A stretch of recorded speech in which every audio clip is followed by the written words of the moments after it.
Last time, we read the middle part of the story, Lamb to the Slaughter by Roald Dahl, and we saw Mary Maloney construct an alibi.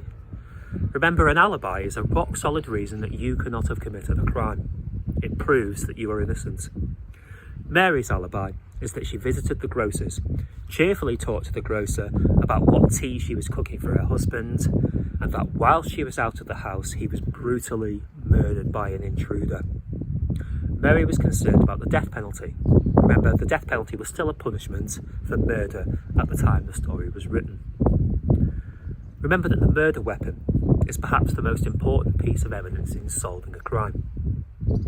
And it was a frozen leg of lamb, as hard as an iron bar.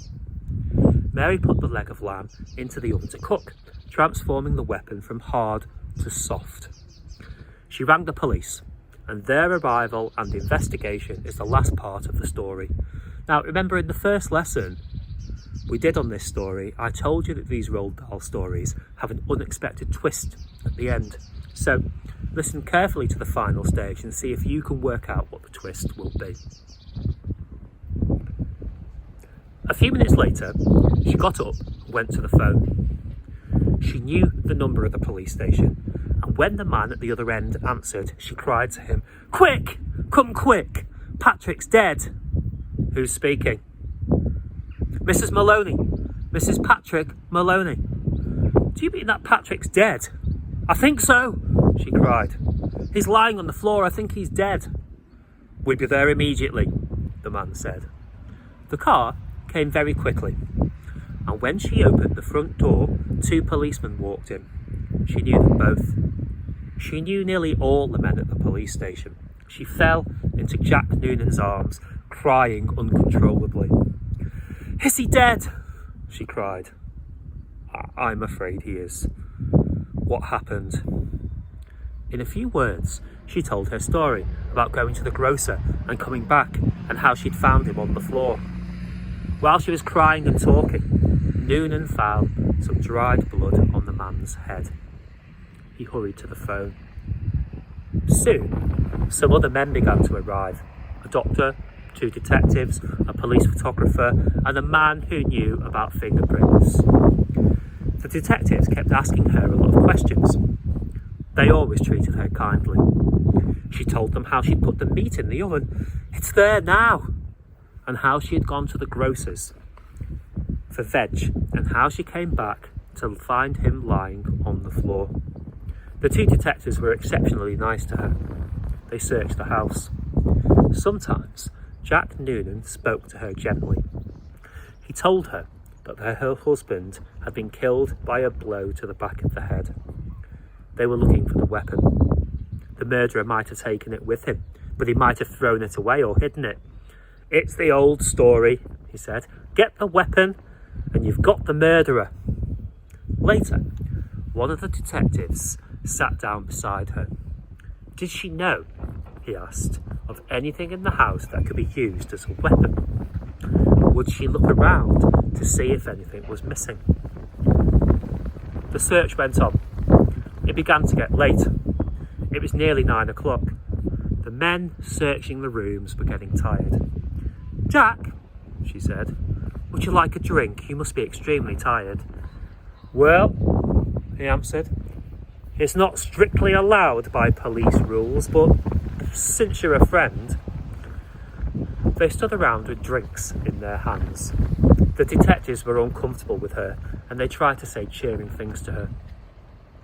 Jack Noonan walked into the kitchen, came out quickly and said, "Look, Mrs. Maloney, did you know that your oven is still on and the meat's inside?" "Oh, so it is. I'd better turn it off." She returned with tearful eyes. "Would you do me a favour? Here you all are, all good friends of Patrick's, and you're helping to catch the man who killed him. You must be very hungry by now, because it's long past your supper time, and I know that Patrick would never forgive me if I let you stay in the house without offering you anything to eat. Why don't you eat the lamb in the oven?" "I wouldn't dream of it," said Noonan. "Please," she begged. "Personally, I couldn't eat a thing, but it'd be a favour to me if you ate it up. Then you can go on with your work." The detectives hesitated, but they were hungry. And in the end, they went into the kitchen and helped themselves to supper. The woman stayed where she was and listened to them through the open door. She could hear them speaking among themselves, and their voices were thick because their mouths were full of meat. "Have some more, Charlie."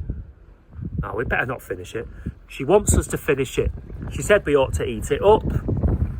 "That's a big iron bar the murderer must have used to hit poor Patrick. The doctor says the back of his head's broken to pieces. That's why the weapon should be easy to find." "Exactly what I say. Whoever did that, he can't carry a weapon that big around with him.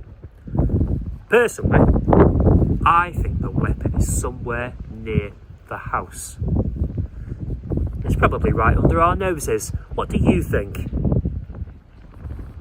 And in the other room, Mary Maloney began to laugh.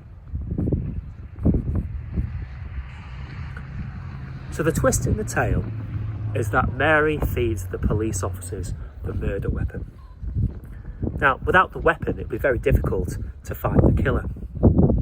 So, what did you think of the twist? Personally, I think it's a really clever bit of writing. I want you to think about whether we sympathise with Mary during the story and at the end, or whether we actually want her to get caught. The ending of the story is ambiguous. Now, ambiguous is the key word of the lesson. It means that something isn't clear. If something is ambiguous, we cannot tell the author's intentions. It's unclear and ambiguous as to whether Roald Dahl wants us to want Mary to get away with that murder or not. Now, that's an issue I want you to focus on briefly in the slides presentation shared with you, along with a couple of other things. But also, as a treat for us all, you can watch the TV version of this story, made for a series called Tales of the Unexpected. Now, your parents, if they're of a certain age, or certainly your grandparents, will remember this series from the 1970s, as it had a very, very famous theme tune. You should ask them about their memories of it. Now, when you watch the TV version, you will notice that the order of events has changed from the written version. So, have a think about that, and we will discuss that next time.